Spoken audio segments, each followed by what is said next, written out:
from the studios of the Bakersfield, California, it's time to open up with real people, real talk about real stuff.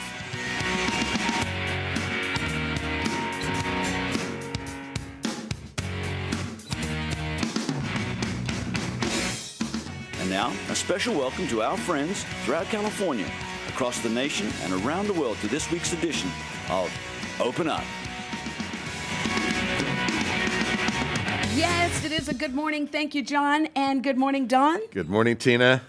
This is Open Up, and thank you all for joining us today. I want to say happy birthday quickly to little Arik. He turned 5 years old a couple of days ago. All right. So thank you, and we do have our juices coming. I wasn't able to pick them up, but Nature's Fruit Market and Juice Bar has supplied us with something really delicious again today. Can't wait. Yes. Tina Miller here, Don Clark here, Yes. your favorite pair on the air. And hey, a special shout out today to everyone else here in this vast San Joaquin Valley that's watching. Yes. Tulare, Yes. Modesto, Visalia, Merced, Modesto, Stockton, Sacramento. We're all going through the heat wave here in the valley today. So Yes. we hope the rest of you are enjoying a little cooler weather than we are. Yes. Don, we have an exciting show. We really do. You know, we've heard so much in the last few months about negative things about the police. And boy, do we have something that is totally opposite today. A great, I'll just call him a cop, a great cop doing great things for people that are hooked on drugs. And we're very pleased to introduce Henry Bravo from the Kern County Sheriff's Department, a sergeant with the department, and Doris Stevens, also a senior deputy. And you guys just saw a problem and you stepped up to meet it. Just briefly tell us what that is, Henry. Well, you know, I'll give you a little brief background on me. You know, I started law enforcement about 17 years ago, and the drug problem obviously has progressed for the worst. In my career, I thought I was doing a good job for the community, taking all these people to jail. But what I realized, all these people that are just addicts were back out, you know, a week later, 2 weeks later, a month later, and they're back to their old habits. I used to feel good about taking some of these people to jail, and they would tell me, Bravo, I don't need jail, I need a program. And we would tell these people, that, I'm sorry, you know, that's all I have, you know, at this point in time. And, you know, you'll look yourself in the mirror and you'll feel guilty about it, you know. So in 2006, our friend Joe Huntnall was killed while transporting an inmate through the canyon by an attorney who was also under the influence of methamphetamine. Yeah, I heard about that. And I really felt that I needed to do something, but I didn't know what. So when the stats came out for the valley, exclusively for the Kern Valley area, Lake Isabel area, they were troubling, very alarming. We have the prevalence, number one for prevalence of juvenile on adults for drug use, which is terrible for the county. And again, I felt I needed to do something, but what? And I kept on passing by Joe Huntnall's picture that's in our substation, and he would tell me, you know, he would talk to me. He would say, fix this problem. Help me fix this problem. Help me fix my community, the community I lived in, the community I was raised in, the community I died in. This is a man who's already passed to the other side. Right, He's speaking to you through that picture. Right. So I finally decided that we needed to do something, and I got a hold of my good friend here, Doris Stevens, and a couple other community members, Christy Luton and Pastor Neil Preston from Faith Community Church, and we all came up with Joe's House. Joe's House is a drug treatment program that we started, and it helps people beat any addiction, whether it's drug addiction, sex addiction, porn addiction, anything. Wow. But specifically drugs, because it is prevailing up there. And for the most part, it is succeeding.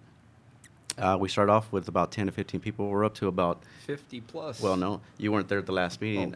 We had about 65 to 70. 70, wow. Right. Gentlemen, I'm going to stop you right there. And the reason I'm going to do that is our good friends at Channel 17, KGET TV, have done a wonderful story on this. So we're going to air that story now, Henry, and then we'll come back and we'll follow up with the rest of the story. So our producer, Chris McCullough. Chris, would you roll that story? And it's about 6.5 minutes long. This is the beautiful Kern Valley, nestled in the southern Sierra Nevada mountain range, crippled by drought, tainted by methamphetamine. This drug is the devil's drug. I just don't understand how people could inject this stuff into their bodies, but they do. Sergeant Enrique Bravo reminisces about the past, his Mayberry version of the Kern Valley. And the unfortunate thing about drugs, it's changing it for the worse. He He makes his rounds with his 2 deputies by his side, entering the home of his first probation stop. Deputies rummage through Teresa Albert's house, looking for drugs, typical for anyone on probation. I got arrested a bunch of times for meth, crystal meth, yeah. She says she started young. I started doing it, I was like 14, and I did a lot of it kind of and stuff, and it was just around and I did it. I don't know, you always wonder what you would do if you never did dope, you know, but I guess we never know that. 57-year-old Don Ritchie has lived in Kern Valley for 24 years. The original reason that I moved up here was to get away from it, and boy, was that a mistake. A mistake so many in the Kern Valley area make. According to the Kern Stop Meth Now Coalition, Kern Valley has higher per capita prevalence rates for methamphetamine-related offenses than Bakersfield. Sergeant Bravo wants change. Over the years, I used to feel good about taking these people to jail, but over time I've seen that my efforts were not making any dent in our communities. After searching Albert's house, Bravo checks up. Has your mom been struggling with methamphetamine also? Something he does for everyone. It's up to me to try to help these people, and the time is now. It's not tomorrow, because the stats are going higher and higher. Carrying his heavy burden in his heart. It's proven that jail and incarceration doesn't help. It has to be somewhere else. In 2006, Kern Valley Sheriff's Deputy William Joe Hudnall was run off the road in this canyon by an attorney under the influence of methamphetamine, leaving his body 100 feet down a rocky slope. Now his legacy lives, doing the very thing he always wanted. I don't believe I could have been any closer to a patrol partner than I was with Joe. Darius Stevens, now retired from the department, works at his bike shop, always thinking about his buddy, Joe Hudnall. I believe when somebody dies in that manner, too early doing their job, that it needs to have some kind of meaning. Stevens felt like a sign on the side of the freeway didn't give Hudnall's legacy the honor it deserves. Sergeant Bravo agrees. And every time I would pass by Joe Hudnall's picture here in the substation, it was like he was talking to me. Do something about this problem. Do something about this problem. And I finally realized it's Joe's house that we're going to name it. Joe's house, a place for addicts to go and be set free. When Darius called me and told me, I had no words, and I'm not usually a speechless person. For one, just the idea that they wanted to attach my husband and his memory to something so amazing as helping people get off drugs. This is something that if they want to get their life turned around, they can go. Carrie Hudnall says her husband, Joe, wanted to see an end to the meth epidemic, just like Bravo and Stevens. This is our 6th time here, and it's growing. There's a big need now. Joe's house is not a part of the Kern County Sheriff's Department. It is upstairs at Faith Community Church in Wofford Heights. We're all in recovery in some way, shape, or form. Many of us from drugs and alcohol, like myself. Pastor Neil Preston leads, working the steps and letting anyone walking in the door share their story. I started using meth at a very early age. Emotional at times, breaking chains of addiction while mending old relationships. There are people there that either I or Joe and I have arrested. And I've held their hands to place handcuffs on them, and now I hold their hands while they say a prayer before we leave.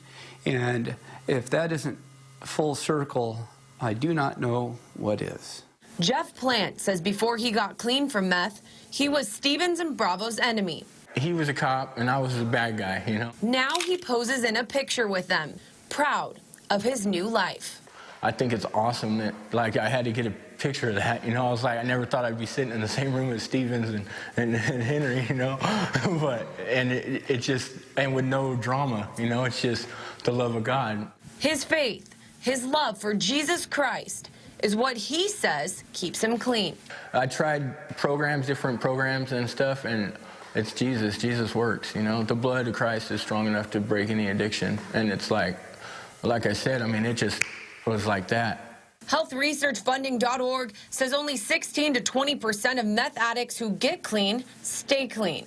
However, support groups like Joe's House are extremely effective in meth addiction recovery. giving addicts a sense of accountability. And with the faith base, adding an extra element former addicts say is the only thing that works. I believe that God supernaturally delivered me from the addiction because I don't think about it. I don't want to use. I don't have feelings of wanting to relapse. It's gone. The only way that they're going to beat this addiction is through Jesus Christ and Joe's house. Now, with over 30 members, Joe's house is changing Kern Valley, one soul at a time. I'm hoping that people will take advantage of the opportunity to get clean and to turn their lives around. And in a roundabout way, my husband will be part of that without physically being here. Although Deputy Hudnall is not alive today, his legacy lives. I see that being around a long time unless somebody has an answer that makes methamphetamine go away tomorrow. Boy, beating the drug scourge one soul at a time. We're going to Yes. come right back after the break and talk to the two men who've created this, and we're going to hear so much more about what a positive impact this is happening in one of our most drug-ridden communities. We'll be right back.